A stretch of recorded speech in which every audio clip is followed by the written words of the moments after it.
매주 다른 컨셉으로 제대로 썰을 풀어보는 시간 궁금한 썰명회. 오늘은 최경영 KBS 전 기자 모시고요.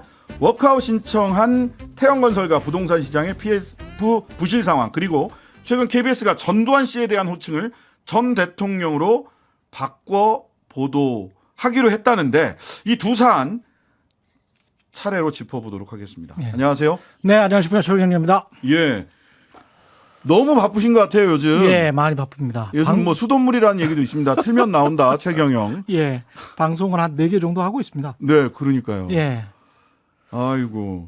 아니, 유튜브 제 채널 하나 하고 최경영 있고요. TV. 오마이 네. TV 하고 있고 네. 스픽스 TV 하고 있고 오늘 또 미디어 알릴레오라고 해서요. 노문재단에서 하는 알릴레오 네네네. 미디어 편, 언론 편 하고 있습니다. 아, 그러면 그거는 쭉 한동안 예, 하시겠네요? 주 1회로 한 6개월 정도는 할 것 같습니다. 아, 그러시구나. 사실은 이런 언론의 문제를 본격적으로 다루고 싶어서 최경영 TV를 만들었는데 네. 거기에서 한 번 더 심층적으로 다루고 최경영 TV는 뭐 나머지 계속 일어나는 데일리 네네. 뉴스들에서 이걸 왜 이런 식으로 썼을까? 여기에 담겨 있는 뜻이 뭘까? 어떤 생각을 가지고 있을까? 뭐 이런 것들을 탐구를 해보는 거죠. 아니, 그래서 너무 바쁘셔가지고 네. 저희들이 하이킥에서 최경영 기자님, 그냥 네. 기자라고 불러도 되죠. 뭐 그럼요. 기자잖아요. 그죠? 예, 혼자 해도 기자죠. KBS가, 네. KBS가 있든 없든 기자니까. 그럼요. 직업은 바뀔 수가 없죠. 예, 우리 최 예. 기자님을 하이킥 청취자들도 너무 좋아하셔가지고. 아이, 고맙습니다. 예. 매주 만나서 이야기를 듣고 싶은데 예. 어떨지 모르겠습니다. 자, 잠시 광고 듣고 돌아와서 본격적인 이야기 나눠보도록 하겠습니다. 신장식의 뉴스 하이킥 최경영 기자와 궁금한 썰명회 함께하고 있습니다. 자, 본격적인 주제로 들어가 보겠습니다. 최근 시공순위 12위인 태영건설이 워크아웃이 뭐 원래는 살 빼고 건강을 찾는 거다 이런 그렇죠, 뜻인데 그렇죠. 원래 예. 근데 기업 구조 조정 구조 개선 결국은 빚으로 가득 찬 뱃살을 빼서 예. 체격을 튼튼하게 할 동안에 내가 좀 원금 같은 거 상환은 좀 밀어줄게. 채권단 입장에서 예, 채권단 입장에서 뭐 그런 것이죠. 예. 네. 자, 왜 이런 상태까지 왔는지. 그래서 태영건설 창업자인 90세 회장이 그렇죠. 직접 다시 등판을 하셨단 말이에요. 결국- 어떤 상황이길래 도대체 여기까지 왔습니까? 결국은 좀 태영건설이나 최근에 또 이야기가 나오고 있는 롯데건설이나 좀 늦게 들어갔다. 그러니까 네. 한참 시장이 좋을 때가 있었는데 네. 17, 18, 19, 20 쭉 가면서 21년도에 들어간 약간 좀 어수룩한 사람들, 파티가 거의 끝나갈 때 엘리베이터에서 주춤주춤 나가면서 엘리베이터 쪽으로 향했던 사람들이 있고 네. 그 파티에 제대로 한번 즐겨보자라고 들어갔던 사람들이 있는데 네. 제대로 한번 즐겨보자고 들어갔던 사람들은 사실은 선수가 아니었던 것이죠. 아. 예, 부동산 PF 시장 그렇죠. 특히. 예, 네. 부동산 PF 시장이 좀 늦게 들어간 건설사들, 특히 21년도, 22년도에 들어간 건설사들은 굉장히 좀 힘이 붙이고 있는 그런 상황입니다. 예. 지금 PF가 다 부동산 PF가 그렇죠. 다 힘들어지니까 예.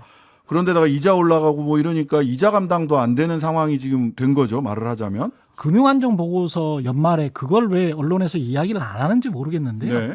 중소기업 같은 경우에 지금 평균 이자 보상 배율이라고 있지 않습니까? 네, 네, 네. 그러니까 영업이익에서 이자를 내는 비율이 20%밖에 안 돼요. 0.2예요. 예. 그러니까 100억을 내가 돈을 갚을 게 있는데 영업이익이 한 해 영업이익이 20억밖에 20억이에요. 안 나온다. 20억이에요. 음. 그런 그러면- 기업들이 수두룩하다는 이야기입니다. 예. 그러니까 중소기업 같은 경우는 0.2배라는 게 평균이 어마어마한 수치죠, 사실은. 그러니까요. 예. 아니, 이자도 못 이자의 20%밖에 못 갚는다. 그렇죠. 한 해 영업을 해서. 한 해 영업해서. 예. 근데 그게 금융안정보고서에 2023년 상반기까지가 그렇게 돼 있는 거거든요. 예. 그러니까 자, 대기업도 상당히 지금 힘들어요. 그러면 태영건설뿐만 아니라 사실은 롯데건설, 동부건설 오늘 뭐 양쪽 건설회사에서 어제 오늘 계속해서 우리는 문제 없습니다. 우리는 문제 없습니다. 막 보도 자료를 엄청 쏟아내긴 하는데 예. 다 유동성 위기에 처할 수 있다. 그러니까 마지막에 파티 끝물에 들어갔던 사람들이라는 거죠. 그것뿐만이 여기가. 아니고 사실은 또 네. 그 통계로 인용하는 게 가장 좋을 것 같은데 네. 연말에 나왔었던 한국은행 금융안정보고서를 보면 2008년도에 한 120%밖에 안 됐던 부동산업의 120%도 크죠. 네. 예, 전 산업을 포함하면 90% 정도밖에 안 되는데 지금도 2008년에 120% 정도 됐던 대출 레버리지가 지금은 300%가 넘습니다. 대출 레버리지가 120% 300% 된다는 거는 부동산업이. 예, 자기 자본에 비해서 예. 3배를 그렇죠. 대출을 했다는 거 아니에요? 그 짧은 기간에 예. 예, 어마어마하게 빚을 낸 거죠. 예. 특히 다른 업종과 달리 부동산업만 그렇게 돼 있어요. 어. 근데 그게 중요한 거는 시간이 갈수록 빚은 불어나지 않습니까? 네. 그다음에 빚이 연결돼 있어요. 네. 우리나라는 아시다시피 연대보증이 있지 않습니까? 그렇죠. 연대보증. 예. 그거 아주 그냥 심하죠. 예. 게다가 IMF 이후에 신금융기법이라고 해가지고 대출을 사고 팝니다. 예, 맞아요. 그러니까 예. 빚을 사고 팔게 되잖아요. 네. 그러면 그게 소비자나 금융기관이나 증권사들한테까지 어떤 투자 수단으로 해가지고 다 팔렸어요. 그러니까 금융기관에서 걱정하는 거는 연쇄. 그렇죠. 연쇄적인 거를 걱정할 수밖에 없죠. 이게 단기적으로 한 곳만 태형건설만 롯데건설만 한 단위에서 프로젝트 파이낸싱 한 단위에서의 문제가 아니에요. 그러면 그 프로젝트 파이낸싱만 그 프로젝트만 그냥 주저앉았다가 다시 하면 돼요. 그렇지. 근데 이게 예. 아니라는 거지 지금 말씀은요. 그렇죠. 그러니까 도미노처럼. 그렇죠. 다 연결이 돼 있기 때문에 그거를 정확하게 이게 부실 규모가 어느 정도지를 파악하는 것도 직접 차입한 거는 2조 얼마밖에 안 되는데 네. 나중에 연대 보증하고 뭐 이거 정말 책임져야 될 것까지 주 채무까지 합해 보니까 한 9조 5천억 원 되더라. 아니 그러니까 이것 예. 자체가 일반인으로서는 이해가 안 가요. 그렇죠. 모바일 채무 규모가 태형에서는 2조 5천억이다 이렇게 주장을 하는데 채권단에서는 무슨 소리야? 9조 5천억이야. 돈 꿔준 사람들은 니네 빚이 9조 5천억이야. 5천억이야. 근데 돈 빌렸다는 태형은 아니에요. 우리 2조 5천억밖에 안 돼요. 이게 도대체 무슨 상황입니까? 그러니까 우리는 직접 차입한 것만 계산을 하겠다는 것이고 네. 그리고 태형 입장에서는 우리가 그 정도밖에 안 되니까 우리를 워크화 빨리 시켜주면 네. 우리가 빨리 돈을 갚을 수 있습니다. 네. 이런 이야기죠. 근데 태형그룹 같은 경우는 지금 계열사 중에서 돈을 버는 데가 사실 에코비트하고 SBS 정도인데 맞아요. 그 규모가 그렇게 크지는 않거든요. 그러면 태형건설에 이렇게 많은 빚을 언제 다 갚을까? 이거를 생각을 해보면 굉장히 지난한 세월일 것이고. 그러니까 말하자면 예. 워크아웃을 그나마 들어가서 채권단이 조금 양해를 하는 거잖아요. 사실은. 그렇죠. 천천히 조금 갚아. 그렇죠. 일부는 뭐 면제도 해줄게. 뭐 이렇게 가는 건데 만약 워크아웃이 들어가지 않게 되면 채권단이 안 되겠어 하면 이 회사는 법정관리 가야 될 법정관리 예. 파산으로 가는 거예요. 예. 이렇게 가면 법정관리 그렇죠. 하다가 예, 채무도 동결되고 예. 그러면은 뭐 채권자들은 돈 받지 못하고 못 받죠. 예, 청산돼서 청산 가치가 조금 있으면 그거 가지고 이제 나눠 먹는 거죠. 빚잔치. 예, 빚잔치 하는 거죠. 예. 예. 근데 그것도 뭐 몇 년 걸리겠죠. 예. 자, 그런데 채권단에서는 뭐 자구책을 내와라. 그럼 빚 어떻게 갚을 건데? 그렇죠. 근데 이거 내놓고 보니까 야, 남의 뼈만 깎고 있다. 내 뼈를 깎으라. 이렇게 평가를 했던데. 근데 여기에서 태형건설이 지금 현재 우발채무 이렇게 사고가 나고 어떻게 보면 예. 태형건설 입장에서는 오히려 총선 전에 이런 상황이 닥친 게 나은 거 아닌가 그런 생각도 들어요. 네. 약간 좀 어떤 면에서요? 이기적인 생각일 수도 있지만 네. 총선 전에 설마 대마불사. 태형을 망치게 하겠어? 그러면 워크아웃 갈 것이고 그러면 다른 기업들에게도 안 좋은 시그널을 줄 텐데 네. 우리가 뭐 법정으로 간다든가 청산한다든가 그러면은 안 좋을 텐데 그러면 정치적인 판단을 좀 하겠지. 그렇다면 우리 망하게 하면 집권 여당의 총선에도 불리해지지 않겠어라는 속마음을 가지고 있었을지도 모릅니다. 그래서 약간 배짱 튕기는 것 같은 자세를 보이는 거예요. 그게 그러니까요. 채권단이 불만인 거죠. 네. 이 사람들이 지금 빚져놓고 이렇게 행동을 해도 돼? 그러니까 90세의 윤세영 회장이 눈물을 흘렸어요. 예. 근데 그 내용을 보면 이게 뭐 간곡한 호소라기보다는 약간의 예? 야, 우리 태형 무너지면 협력업체 큰 피해 남기게 되고 줄도산 피할 수 없다. 그렇죠. 그러면은 정부 여당은 감당할 수 있겠어? 하고 묻는 것으로 보여져요. 그런 게 있죠. 예, 그런 게 있죠. 그런데 사실은 태형이 계속 살아남는다고 해서 아까 말한 그 이자 보상 배율이 아주 중요한데 네. 영업 여건이 이런 좀비 기업들이 계속 살아남는다면 그게 한국 경제에 좋은 것인가? 네.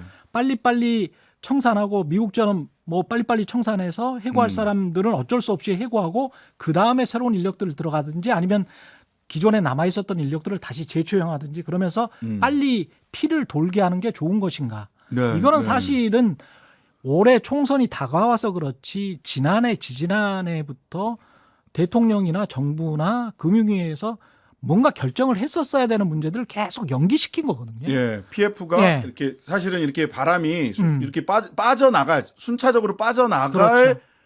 틈을 안 주고 계속 그렇죠. 버텼죠. 지금 우리가 생각을 해보면 금리가 미국 금리가 한 2년 동안 올랐잖아요. 그랬죠. 그러면서 점증하면서 이 금리가 거의 한 3배로 오른 거 아닙니까? 3배, 4배로. 그러면 그런 상황에서 그 B2B 하는 기업들 간의 대출도 마찬가지일 것이고 네. 그리고 소비자 대출도 마찬가지고 음. 부담이 커질 수밖에 없는데 그거를 바람을 빼려고 하는 노력만 했지 엄중하게 다스리면서 자구책을 구하라 아니면 진짜 구조조정 시킬 거야 네. 라고 한번 혹독한 소리를 해봤냐고요. 그러니까 그런 어중간한 자세를 보이니까 그래 이번에도 봐주겠지.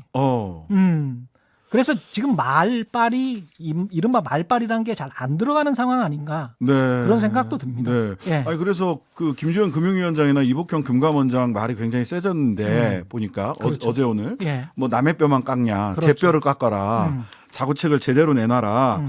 근데 큰아들 SBS는 건들지 않겠다라는 취지로 읽혀요. 그리고 여러 가지 변명을 할 수 있죠. 지상파를 예. 팔려고 하면 굉장히 복잡한 절차가 아, 물론 필요하잖아요. 예, 그렇죠. 방심이 예. 방통위도 거쳐야 되고 뭐 우리가 바쁩니다. 팔고 싶은데 법적 절차가 너무 길어서 어. 채권단한테 미안하지만 다른 거를 팔아야 되겠어. 태용은 그렇게 변명할 수 있습니다. 예, 예. 예. 법적으로 우리가 이거 너무 힘들어. 맞아요. 예. 힘이 들긴 합니다. 예, 힘이 들긴 하죠. 예, 예. 사실 법적으로는 그래요. 예. 그러니까 이제 태영 입장에서는 가장 지키고 싶은 SBS는 갖고 갈 수 있는 그렇게 되면 윤석열 회장이랄지 크라드민십이랄지 이런 분들은 그냥 또 기업주는 살게 되는 그런 상황으로 갈 수가 있는 것이죠. 예. 자, 이게 결국은 그러면 윤세영 회장이 김선호님 유튜브에 남긴 댓글에 따르면 울면서 협박을 하셨는데 그런 거죠. 그런 거죠. 예. 감당할 수 있겠어 총선 전에 그렇죠. 울면서 한 이 협박은 예. 결국은 통해서 워크아웃으로 갈 건지 아니면 법정 관리로 저는 실제로 들어갈지. 워크아웃으로 갈 수밖에 없다고 갈 봅니다. 수밖에 왜냐하면 없다. 시장이 다 그렇게 믿고 있어요. 아 그래요? 예, 그리고 시장에 그런 시그널을 준 거는 사실은 정부입니다. 아이고. 예, 유화적인 제스처를 계속 취해왔고 계속 그러면서 LH가 또 뭐 한다고 그러잖아요. 부동산 PF 관련해서 한 2조 정도 사준다고 그러잖아요. 네, 또 받쳐 준다고 했어요. 그러면서 다른 말도 합니다. 국민들에게는 절대 피해가 가지 않도록 하겠다.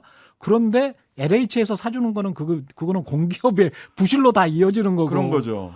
LH 같은 경우는 한 3분기 정도에 지금 85조 원 정도 적자 겁니다. 네. 예. 지금 재정 적자가 그 정도 나 있죠. 예. 부채 규모가 거기도 그 정도로 큰데 네.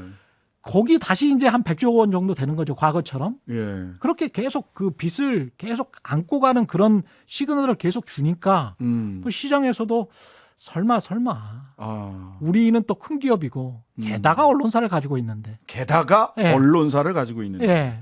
언론사 얘기로 좀 넘어가 보겠습니다. 그러면 KBS 방송 뉴스 책임자가 소속 기자들한테 전두환 호칭을 전두환 씨가 아니라 전 대통령으로 통일해 달라. 이렇게 용어 통일을 뭐 기자들 내부의 토론이나 내지는 뭐 이런 거 없이 그냥 일방적으로 이렇게 이게 사실은 10여 년 전에 말이죠. 제가 KBS에 예. 있을 때 예. 어떻게든 이제 전두환이나 전두환 씨라고 쓰려고 노력을 굉장히 했었거든요. 아 기자들이 예. 예. 그리고 선후배 기자들이 그런 노력을 많이 하면서 조금씩 고쳐졌어요. 그리고 그때 당시에는 그래도 시청자들이랄지 청취자들이 그렇게 쓰면 약간 항의를 했었고 아마 지금까지도 항의를 하시는 분들이 조금은 있을지 모르겠습니다. 네. 그런데 그게 이제 좋아지는 상황이고 거의 문화화됐던 상황인데 갑자기 김성진 방송 주관이 이제 그거를 공지를 했다는 거 아니에요. 네. 그러면서 문제가 있으면 나한테 나한테 와. 와서 직접 얘기해. 이야기를 해라. 근데 김성진 기자는 저보다 한 2기수 정도 선배인데 네. 저 정도 연차가 되지 않은 사람이면 가서 이야기할 수 있는 기자들이 없죠. 없죠. 예. 어떻게 얘기를 해요? 지금 뭐 그 가장 그 대장 중에 한 사람이고. 지금 현재 박민의 방송 KBS에서 대장 근데 중 한 왜 분이다. 저는 이런 예. 생각을 하고 이렇게 바꾸려고 했을까? 예. 저는 이것도 굉장히 좀 정치적이면서 심기경호가 아닌가 그런 생각을 해요. 누구 심기를 경호하는 겁니까? 그런데? 모르겠어요. 그거에 박민 사장이 그런 생각을 해서 그런 건지 아니면 김성진 기자가 원래 그런 생각을 가지고 있어서 근데 그거는 좀 말이 안 되잖아요. 예. 본인이 그런 생각을 가지고 있다고 하더라도 그걸 무도하게 사람들에게 강요하는 건 안 되잖아요. 그렇죠. 일단 토론은 해봐야죠. 그러면 어떤 다른 사람들의 심기경호나 또는 정치권의 심기경호라면 혹시 윤석열 대통령까지도 네. 이렇게 써야 되는 게 마땅한 거 아닌가라고 생각하는 거를 김성진 기자가 예. 뭔가 그 복심을 봤나? 봤다. 그거는 알 수가 없죠. 예, 근데 예. 이제까지 윤석열 대통령이 특히 대선 후보 때도 그런 이야기를 했지 않습니까? 그렇죠. 예, 예.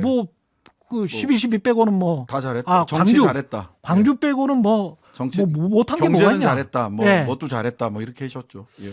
그리고 사실은 KBS가 보수 정부 거치면서 박정희 독재 정권 이 말도 당시에 보도본부장이 뺐던 사례가 있거든요. 기사에서 네. 한 10여 년 전입니다만은 네. 그걸 또 공주에서 제대로 문제 제기를 하고 그랬던 사례가 있기 때문에 그때 당시에 보도본부장은 어떻게 이야기를 했냐면 그거는 잘 본 데스킹이다. 박정희 독재 정권에서 독재를 뺀 거는 잘 본 데스킹이다라고 답변을 했었어요. 아유, 뭐라고 불러야 돼? 독재를 독재. 여기 KBS는 독재를 자꾸 독재라고 부르지는 못하는 거죠. 홍길동 방송국이 돼가다. 예. 그래서 반독재 투쟁 이러면 반민주화 투쟁 이렇게 순화해서 부르는 것이 잘된 데스킹이다. 또는 역사적으로 나중에 평가받아야 되지 그걸 독재자라거나 전두환이라고 역사적 평가가 이미 들어간 것은 뭔가 객관적이지 않다. 이렇게 생각하는 오래되신 분들이 있고 그 전통을 김성진 기자가 따라가고 있는 것 아닌가 그런 생각도 듭니다. 근데 역사적 평가라는 게 전두환 씨에 대한 역사적 평가는 이미 끝났죠. 이미 끝났어요. 예. 법으로 재판으로 다 끝났잖아요. 군사 반란을 했잖아요. 예, 쿠데타 군사 반란이라고 평가를 했고 그래서 사형 선고를 받았고 그렇죠. 그랬다가 사면된 거예요. 그렇습니다. 죄가 없어서 바깥에서 생활을 했던 게 아니라. 그렇죠. 예. 평가가 끝났는데 도대체 누구의 평가가 안 끝난 겁니까? 우리 대한민국 사회는 평가를 끝낸 것 같은데. 그리고 이제 최근 들어서 그 서울의 봄이라는 영화가 굉장히 인기가 있었잖아요. 그렇죠. 지금 1200만 정도 되는데 이건 역시도 역사의 문제로 보지 않고 역사나 계몽의 문제로 보지 않고 이걸 정치적으로 해석하니까 전두환 전 대통령이라고 굳이 불러야지 어떤 권위가 선다라고 생각하는 것 아닌가. 이거는 이제까지 말씀드린 김성진 기자의 생각에 대해서 말씀드리는 건 다 제 뇌피셜이니까요. 제 주장일 뿐입니다. 근데 이제 제가 같이 근무했던 경험으로는 그 뉴스룸의 문화의 아주 일부에 그런 생각을 가지고 있는 분들이 일부 있다. 그런 분들이 이번에 대거 중용된 것이 아닌가 그런 생각을 합니다. 내부 기자들 지금 반응은 어떻습니까? 내부 기자들 반응은 굉장히 속이 탈 거예요. 이러다가 완전히 KBS가 버림받게 되는 것 아닌가. 예, 시대에 완전히 뒤떨어진 이거는 사실 10여 년 전에도 논의 자체가 안 됐어야 되는 문제거든요. 근데 그때 겨우겨우 해서 그 고쳐놓은 문화를 다시 돌리겠다는 거잖아요. 그러면 얼마나 속이 타겠어요. 예. 참 이제 뭐 유튜브 조회수라든지 이 시청률 뭐 이런 지표가 다 바닥으로 지금 가고 있더라고요. 엊그제 나온 거 보니까. 실제로 제가 부끄럽습니다만은 최경련 TV에서 동시 접속자 숫자와 제가 최강 시사에서 했던 동시 접속자 숫자가 비슷해지고 있습니다. 그리고 KBS 1라디오의 유튜브 조회 수는 급감을 했습니다. 이 경영 너무 못하시는 거 아닙니까? 경영 정상화 하신다고. 궁금한 설명에 지금까지 최경영 기자와 함께했습니다. 감사합니다. 고맙습니다. 하루 종일 기다려지는 진짜 시사. 평일 저녁 6시 5분 신장식의 뉴스 하이킥.